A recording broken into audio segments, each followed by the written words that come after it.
ഉത്സവലഹരിയിൽ അയോധ്യ രാം ദർബാറിൽ പ്രാണപ്രതിഷ്ഠാ ചടങ്ങ് നാളെ നടക്കും. മുഖ്യമന്ത്രി യോഗി ആദിത്യനാഥിന്റെ സാന്നിധ്യത്തിലായിരിക്കും പ്രാണപ്രതിഷ്ഠാ ചടങ്ങുകൾക്ക് വേണ്ടിയുള്ള 3 ദിവസത്തെ പൂജാകർമ്മങ്ങൾ ഇന്നലെ ആരംഭിച്ചിരുന്നു. ജിഷ്ണു കൃഷ്ണൻ ചേരുന്നു. ജിഷ്ണു, വലിയ ആഘോഷത്തിമിർപ്പിൽ തന്നെയാണ് അയോധ്യ. പ്രാണപ്രതിഷ്ഠാ ചടങ്ങ് നാളെ നടക്കുമ്പോൾ കഴിഞ്ഞ ദിവസം തന്നെ അതിന്റെ പൂജാ ചടങ്ങുകൾ ആരംഭിച്ചിരുന്നു. ഇന്ന് എങ്ങനെയാണ് കാര്യങ്ങൾ പുരോഗമിക്കുന്നത്?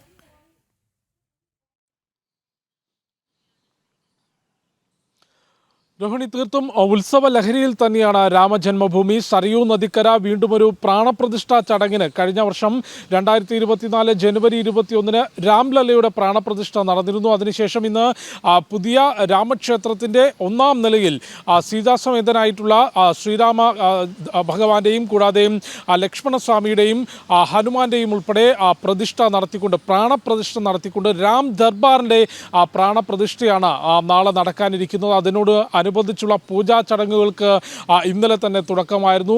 രാമജന്മഭൂമിയിൽ ശ്രീരാമക്ഷേത്രത്തിന് മുൻപിൽ സ്വർണ്ണ താഴികക്കുടം സ്ഥാപിച്ചു. കലശ യാത്രയോടുകൂടിയായിരുന്നു ആ ഒരു ചടങ്ങുകൾ നടന്നത്. അതിനുശേഷം പ്രത്യേക പൂജാരിമാരുടെ നേതൃത്വത്തിലുള്ള കാർമ്മികത്വത്തിലുള്ള ചടങ്ങുകളാണ് ഇന്നലെ മുതൽ ആരംഭിച്ചിട്ടുള്ളത്. നാളെ രാമക്ഷേത്രത്തിൻ്റെ 1-ാം നിലയിൽ രാം ദർബാറിൽ പ്രാണപ്രതിഷ്ഠാ ചടങ്ങുകൾ നടക്കും. ശ്രീരാമ ഭഗവാൻ കൂടാതെ സീതാദേവി, ലക്ഷ്മണസ്വാമി, ഹനുമാൻ സ്വാമി ഇവരുടെ വിഗ്രഹങ്ങൾ അല്ലെങ്കിൽ ഇവരുടെ വിഗ്രഹങ്ങളായിരിക്കും അവിടെ രാം ദർബാറിൽ പ്രാണപ്രതിഷ്ഠ നടത്തുക. കൂടാതെ 14 ഉപദേവതകളുടെ പ്രതിഷ്ഠാ ചടങ്ങുകളും ഈ ഒരു പൂജാ ചടങ്ങുകളോടനുബന്ധിച്ച് വിവിധ സമയങ്ങളിലായി നടക്കുന്നുണ്ട്. അത്തരത്തിൽ രാമക്ഷേത്രത്തിൻ്റെ രാമജന്മഭൂമിയിൽ പുതിയ രാമക്ഷേത്രത്തിൻ്റെ മുഴുവൻ നിർമ്മാണ പ്രവർത്തനങ്ങളും പ്രതിഷ്ഠാ ചടങ്ങുകളും പൂർത്തിയാക്കിക്കൊണ്ടിരിക്കുകയാണ്. നേരത്തെ തന്നെ ക്ഷേത്രം trust general secretary Champat Rai അറിയിച്ചിരുന്നത് 3 ഘട്ടങ്ങളിലായി ക്ഷേത്രത്തിൻ്റെ നിർമ്മാണവും അതിൻ്റെ പ്രതിഷ്ഠാ ചടങ്ങുകളും പൂർത്തിയാക്കും. 2025 അവസാനത്തോടുകൂടി ഡിസംബറിലോടുകൂടി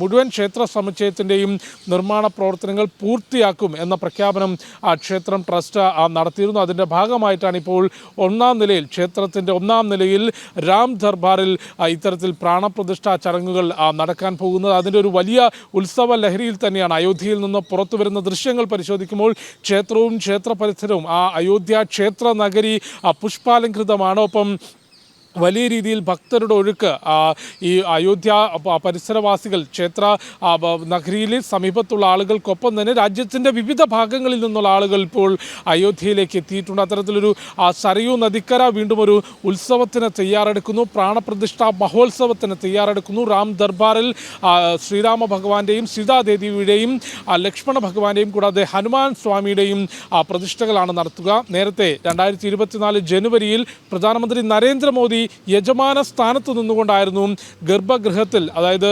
ക്ഷേത്രത്തിൻ്റെ മുഖ്യ ശ്രീകോവിലിനകത്ത് രാംലല്ലയുടെ, അതായത് ശ്രീരാമചന്ദ്ര ഭഗവാന്റെ ബാലക രൂപത്തിലുള്ള പ്രാണപ്രതിഷ്ഠ നടത്തിയത്. അതിൽ പ്രധാനമന്ത്രി നരേന്ദ്രമോദി യജമാന സ്ഥാനത്ത് നിന്നുകൊണ്ടായിരുന്നു ആ ചടങ്ങ്. അത് ലോകം മുഴുവൻ ഭാരതത്തിൻ്റെ സനാതന ധർമ്മത്തിൻ്റെ കൊടി എത്രത്തോളം ഉയർത്തിക്കെട്ടാമോ അത്രത്തോളം ഉയർത്തിക്കെട്ടുന്ന രീതിയിലായിരുന്നു അയോധ്യയിൽ രാമജന്മഭൂമിയിൽ രാമക്ഷേത്രത്തിൽ രാംലല്ലയുടെ പ്രാണപ്രതിഷ്ഠ നടന്നത്. ഹിന്ദു സമൂഹത്തിൻ്റെ, ഹൈന്ദവ സമൂഹത്തിൻ്റെ, ഭാരതീയരുടെ നൂറ്റാണ്ടുകളായിട്ടുള്ള കാത്തിരിപ്പിൻ്റെയും സഹനത്തിൻ്റെയും ഫലമായിരുന്നു അയോധ്യയിൽ രാമക്ഷേത്രത്തിൻ്റെ പൂർത്തീകരണം എന്നുള്ളത്. 2019 സുപ്രീം കോടതി നവംബറിൽ അത്തരത്തിൽ രാമജന്മഭൂമിയിൽ ക്ഷേത്ര നിർമ്മാണത്തിന് ഉത്തരവിടുകയും അതിനുശേഷം ട്രസ്റ്റ് രൂപീകരിച്ചുകൊണ്ട് ക്ഷേത്രം ട്രസ്റ്റാണ്, ശ്രീരാമ ജന്മഭൂമി തീർത്ഥക്ഷേത്ര ട്രസ്റ്റാണ് ആ ക്ഷേത്രത്തിൻ്റെ നിർമ്മാണ പ്രവർത്തനങ്ങൾ ഏകോപിപ്പിക്കുന്നത്. കൊറോണയ്ക്കിടയിലും നിർമ്മാണ പ്രവർത്തനങ്ങൾ മാനദണ്ഡങ്ങൾ പാലിച്ചുകൊണ്ട് നടത്തിക്കൊണ്ട് 2024 ജനുവരിയോടുകൂടി ആ ക്ഷേത്രം ഭാരതത്തിൽ അല്ലെങ്കിൽ ശ്രീരാമചന്ദ്ര ഭഗവാൻ സ്വന്തം ജന്മഗൃഹത്തിലേക്ക് എത്തുന്ന ചടങ്ങ് 2024 ജനുവരിയിൽ നടത്തിയിരുന്നു. അതിനുശേഷവും നിർമ്മാണ പ്രവർത്തനങ്ങൾ, ആ ക്ഷേത്ര സമുച്ചയത്തിൻ്റെ നിർമ്മാണ പ്രവർത്തനങ്ങൾ പുരോഗമിക്കുകയാണ്. നാളെ ഇപ്പോൾ രാം ദർബാറിൽ പ്രാണപ്രതിഷ്ഠാ ചടങ്ങുകൾ നടക്കുന്നു. ഈ 3 ദിവസത്തെ പൂജാ കർമ്മങ്ങൾക്കിടയിൽ 14 ഉപദേവതകളുടെ പ്രതിഷ്ഠകൾ വിവിധ സമയങ്ങളിലായി നടക്കുന്നുണ്ട്. ആ ക്ഷേത്ര സമുച്ചയത്തിൻ്റെ നിർമ്മാണം പൂർത്തിയാക്കുന്നു. അയോധ്യ എന്നുള്ളത് ഭാരതത്തിൻ്റെ സനാതന ധർമ്മത്തിൻ്റെ കേന്ദ്രമായി കുടികൊള്ളും എന്ന പ്രഖ്യാപനമാണ് ഈ ക്ഷേത്രത്തിൻ്റെ നിർമ്മാണത്തിന് ശേഷം പ്രധാനമന്ത്രി നരേന്ദ്രമോദിയും ഉത്തർപ്രദേശ് മുഖ്യമന്ത്രി യോഗി ആദിത്യനാഥും കൂടാതെ ഹൈന്ദവ സന്യാസി വര്യന്മാരുമെല്ലാം തന്നെ ചൂണ്ടിക്കാട്ടി ചൂണ്ടിക്കാണിക്കുന്നത്.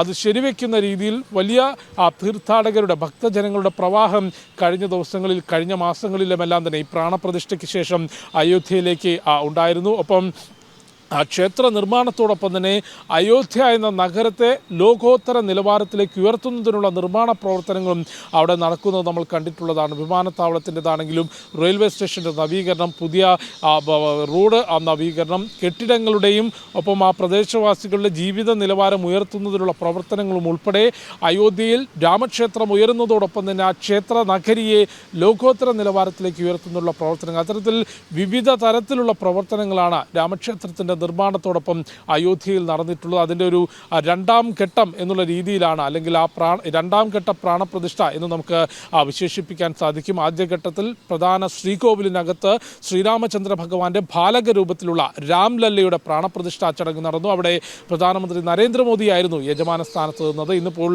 രാം ദർബാറിൽ ഒന്നാം നിലയിലാണ്, ആ ക്ഷേത്രത്തിൻ്റെ ഒന്നാം നിലയിലാണ് രാം ദർബാറിൽ പ്രാണപ്രതിഷ്ഠാ ചടങ്ങ് നടക്കാൻ പോകുന്നത്. അതിന് UP മുഖ്യമന്ത്രി യോഗി ആദിത്യനാഥ് അതിന് നേതൃത്വം നൽകും. പൂജാരിമാരുടെ നേതൃത്വത്തിൽ 3 ദിവസം നീണ്ടു നിൽക്കുന്ന കർമ്മങ്ങൾ ഇന്നലെ മുതൽ തന്നെ ആരംഭിച്ചിരുന്നു. അത്തരത്തിലൊരു ഉത്സവ ലഹരിയിലാണ് സരയൂ നദിക്കര. രോഹിണി. ശരി ജിഷ്ണു, എന്തായാലും ഉത്സവ ലഹരിയിൽ തന്നെയാണ് അയോധ്യ. രാം ദർബാറിൽ പ്രാണപ്രതിഷ്ഠാ ചടങ്ങ് നാളെ നടക്കും. മുഖ്യമന്ത്രി യോഗി ആദിത്യനാഥിന്റെ സാന്നിധ്യത്തിലായിരിക്കും പ്രാണപ്രതിഷ്ഠാ ചടങ്ങുകൾക്ക് വേണ്ടിയുള്ള 3 ദിവസത്തെ പൂജാ കർമ്മങ്ങൾ ഇന്നലെ ആരംഭിച്ചിരുന്നു. ജിഷ്ണു കൃഷ്ണനാണ് വിശദമായ വിവരങ്ങൾ നൽകിയത്.